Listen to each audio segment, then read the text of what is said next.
All right, and now track 5 and 6, we get another double whammy with Orchid, which serves as this nice palate cleanser between Children of the Grave and the next epic song, Lord of this World. And Orchid is just a beautiful, kind of like a neoclassical acoustic guitar piece by Tony Iommi. Just really beautiful. It just really shows that really he wasn't just a master of heavy riffs. Also, his playing was fantastic as well. Like his actual guitar playing wasn't just the riffs, his solos and everything, but also he was able to play acoustic guitar as well. So just goes to show the diversity of Tony Iommi, and it's just such a beautiful song. At first, you would think it's kind of misplaced being on such a heavy album, but you do need like a few moments of levity to kind of balance all the heaviness on the album, and this is really one of those moments. And it's just great. I mean, there's some dark undertone to it as well, but on top of that, you have this like nice, like, I don't know, I guess you can call it I don't really know how to describe it, but like this beautiful acoustic guitar, and it just leads perfectly into Lord of this World, which I really think is another one of the hidden gems on this album, one of like the deep album cuts that no one really seems to talk about these days. And I haven't really seen any live videos of them playing this song, so the band themselves doesn't really seem to love it that much, but I for one love it. I mean, for a long time this was actually my favorite track on the album, believe it or not. It's not anymore, but it's up there. It's like top four for sure. And it's just an incredible song. I mean, it opens with this extremely sinister riff. The dun, dun, dun, dun, dun, dun, dun, dun. It's like extremely doomy. Just honestly, just as doomy as Children of the Grave, but like with a more of a sludgy kind of tone to it. And then it locks into this awesome groove when it gets into the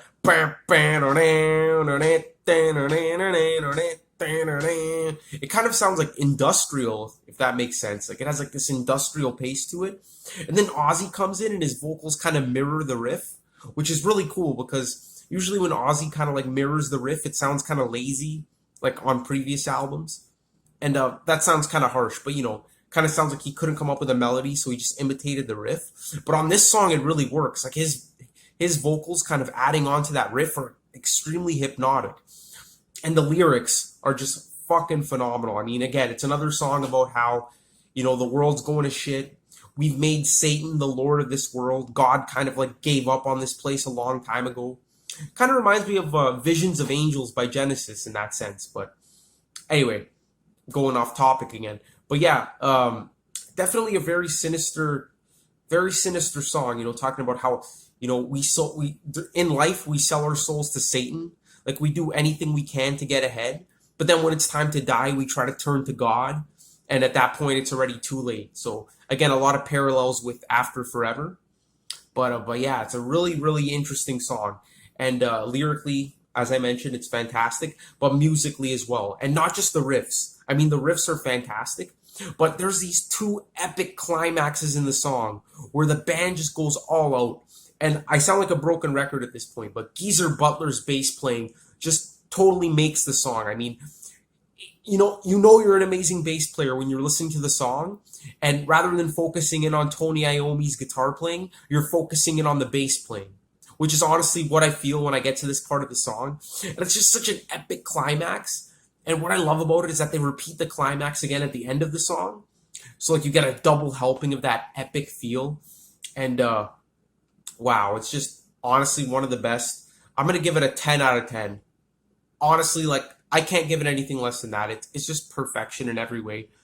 And honestly, like, yeah, those two climaxes really make the song. Definitely give it another listen if it's been a while, because it's just truly one of the best Sabbath songs. And I know I've been saying that about every song on this album, but that's just the way it is. It's just one of the best albums. So moving on. The world is a lonely place. You're on your own.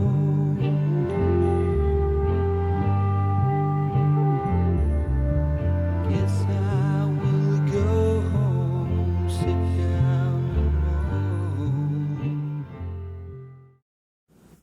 All right, guys, coming in at number 7, we have a really interesting track on the album, Solitude. And this track here, man, my opinion has changed a lot on this song over the years. When I first heard it back in the day, I thought it was kind of a boring, weird ballad. It had a lot of flute to it. And I didn't really understand the atmosphere behind it, like the depressing atmosphere. But now over the years, I really come to appreciate it. And it's just an amazing ballad. I mean, there's just so much to this song. Like, there's so much more that meets the eye to this song. Like, sure, it just seems like a weird acoustic ballad.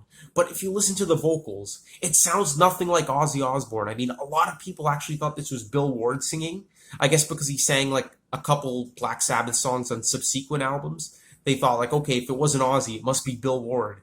And it just sounds nothing like Ozzy. His vocals are so apathetic, so lethargic. And it's just heartbreaking to listen to. It's just, honestly, it's one of the most depressing songs ever. And I guess it's kind of fitting coming in at this point on the album. But yeah, I mean, it's just has such a weird atmosphere to it. Like the protagonist of the song is just giving up on life. And I guess that can be depressing, but it can be also pretty therapeutic at times to listen to stuff like this. So it definitely has its place on the album. Clocking in at 5 minutes, some might argue it's a little bit too long, but I disagree. I think it's the perfect length. I love the flute playing on it. And again, I just love the vocal performance. It's just so lethargic, so apathetic, and it just conveys the emotion perfectly. And I really think that Geezer Butler, like he admitted at the time he had some like pretty severe depression.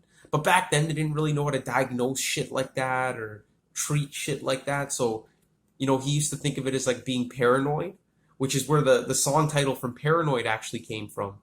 But yeah, he was going through some like serious depression. And yeah, like this song pretty much sounds like the embodiment of that mood.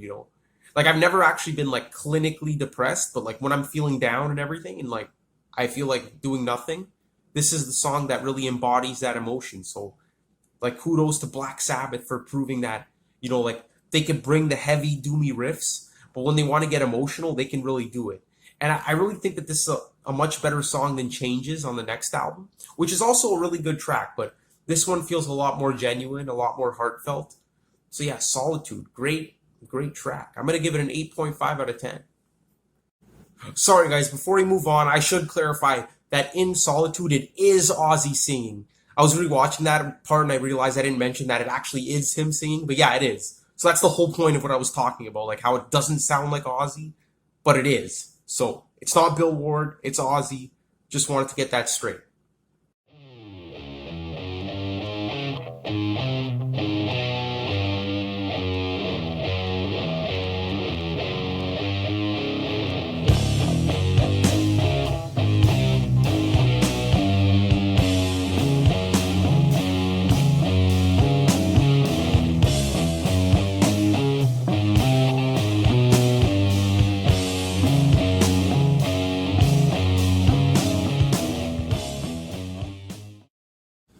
And then finally, closing out the album, as if this album couldn't get any better.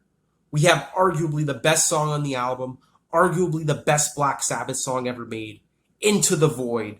And I mean, unlike Lord of this World, this one is a fan favorite. I mean, they play this song at all their fucking concerts. I saw it live. It blew my ass off.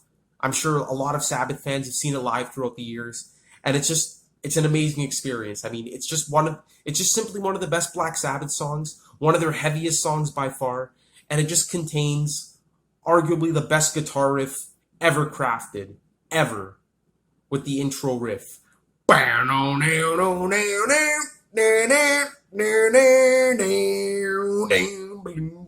then the bass comes in. Oh my god, guys, that opening riff is the most sinister, the filthiest, the sludgiest Black Sabbath riff I've ever heard in my life.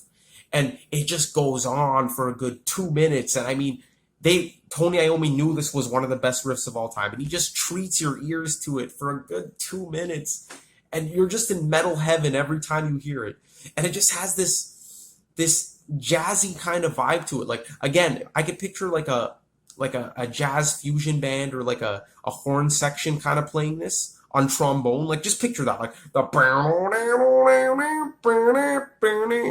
I don't know, maybe I'm just crazy. And I know I sound hypocritical because I said this doesn't sound like a jazzy album, but there's still a few elements of jazz on it, but it's mostly just metal. And again, then when that chugging riff comes in with the and then the bass comes in and it's just oh, again, you're just focusing in on the bass. And then Ozzy comes in, and again, it's a very unconventional delivery of the vocals. He's really trying to like cram in a lot of words per line, and again, it can take a while to get used to, and it took a while for Ozzy to get used to because according to according to him, he couldn't get it right in the studio. Like he had a really hard time singing it, and there's a lot of like interesting lyrics on this song that you know when you try to sing them, they don't really flow, and that was a challenge to make Ozzy make the lyrics flow on this song, and he definitely achieved that, but it must have taken a lot of practice because there's some really like interesting wordplay on this song, and lyrically, again, fitting in perfectly with the theme of the album. Hopefully, by now, I've gotten the point across that this is a concept album. Like, I know it isn't regarded as one, but come on, like listen to the fucking lyrics of this. It's about mankind polluting the earth to the point where it's uninhabitable, and now they're just trying to find another planet to go off and I guess pollute that planet as well to preserve the human race. Kind of similar to Neil Young's After the Gold Rush, kind of a similar vibe to that. But yeah, like a much heavier version. Let me tell you that much. And it just fits in perfectly with the theme of the album. Like, when are we gonna stop this fucking bullshit? When are we gonna get our shit together and save the planet? Because at the rate we're going at right now, people might exaggerate it. Like when they say, "Oh, in 10 years the world's gonna be like flooded and shit like that." That's probably not gonna happen. But like in 100 years, it's definitely possible. Excuse my ignorance if I'm a little bit mistaken on that. But yeah, even back in the 70s, Sabbath was preaching this shit, and that was, it feels really real today, really really relevant, and just a testament to Geezer Butler's amazing insight, his amazing lyrics, and yeah, even speaking of Ozzy not being able to get the vocals down, apparently Bill Ward had an insanely hard time getting the drum parts down as well. There are a lot of intricate time changes on this song where they like seamlessly go into like different sections. And that must have been a nightmare for Bill Ward, who's one of my favorite drummers. But regardless, it's still hard to get those parts down. Even John Bonham, arguably the best rock drummer of all time, like he couldn't get 4 sticks down until he had to literally get 2 sticks in each hand to play that song. Hence the name 4 Sticks. Again, going on a tangent, but just to prove my point, you could be a very talented drummer and still have a lot of trouble, getting these parts down. And yeah, overall, just a very complex song on all fronts. And there's this really, really interesting, like, not a jam session, like a breakdown in the middle, where all hell's breaking loose and Ozzy's just singing with all his force. We're singing freedom to the sky. I don't really know the lyrics, but that part right there is just insane. And again, it does have a jazzy feel to it the more I think about it. With it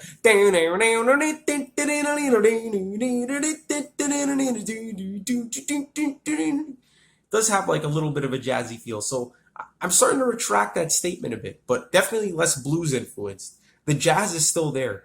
But yeah, insane. And right when you think the song's going to conclude, the original riff comes in and, Ozzy singing and it sounds like it's going to fade out. Right when you think the song's gonna end, oh my god, guys. The song just kicks into maximum overdrive and it just builds up into this insane guitar part. And oh my god, guys, the bass playing. Oh, Geezer Butler. On the end of the outro of this song, his bass playing, he's like, you know what, this is my best album, I might as well go out on a bang. And he just gives us one of his greatest moments. And it just ends off the album on a bang with one of the most epic outros. Right when you think it's over, you get a climax, kind of similar to NIB, things like that, like War Pigs, where it's like a false outro and then a climax and then the actual outro, which I also love about Black Sabbath. Over the years, if you haven't heard a Sabbath song in a while, you have a feeling like it's going to end, and then you forget, oh my god, that part still has to happen, and then that part happens, and it just fills you with so much joy. So yeah, that's Into the Void. Just an absolute testament to metal music. 10 out of 10. And there we have it. There's Master of Reality. 34 minutes of just straight up, not 1 millisecond of the album was wasted. 4 10 out of 10s, guys. 4 10 out of 10s. And I don't give 10 out of 10s like I don't give them out very often. Only when a song has had a lasting impact on my life for a long time do I really consider giving a song a 10 out of 10. And we got Sweet Leaf, okay? Lord of This World, Children of the Grave. Oh, swap those two. I didn't go in order, but and Into the Void. Those four tracks right there are the backbone of the album. And then you can't go wrong with acoustic ballads like Orchid, nice instrumentals like Embryo, and the depressing 5 minute ballad Solitude. So this album really is one of the best albums, one of my personal favorite, if not in my top 20, probably in my top 25 albums of all time, along with the first Black Sabbath debut album. Maybe my second favorite Sabbath album. I don't know, Sabbath Bloody Sabbath is really high up there as well. But yeah, definitely between those three, those are probably my top three. And Heaven and Hell's up there too, but you know, it can't beat Master of Reality. So yeah, definitely check it out if you haven't checked it out yet. And yeah, that's pretty much all I have to say about it. So yeah, the month of October, we got Volume 4 review in the bank. We got Master of Reality in the bank. I might keep going with this string of Sabbath reviews because it's October and I'm in the mood and I'm passionate about it. So yeah, we'll see what happens next. Maybe I'll review Paranoid next, or Sabbath Bloody Sabbath, or the debut. I don't know, guys. It could be anything. Maybe 13, a little 13, the more modern shit. Well, whatever I feel like. Anyway, guys, peace out. As always, thank you so much for watching. I make very lengthy reviews. I like to ramble a lot. I realize that. And thanks if you had the patience to watch it. I hope, you know, I call these reviews, but like they're really not reviews. It's just me talking about the album. You know, how are you gonna fucking review a masterpiece like this? Like, it goes without saying. So anyway, guys, peace out and thanks for watching.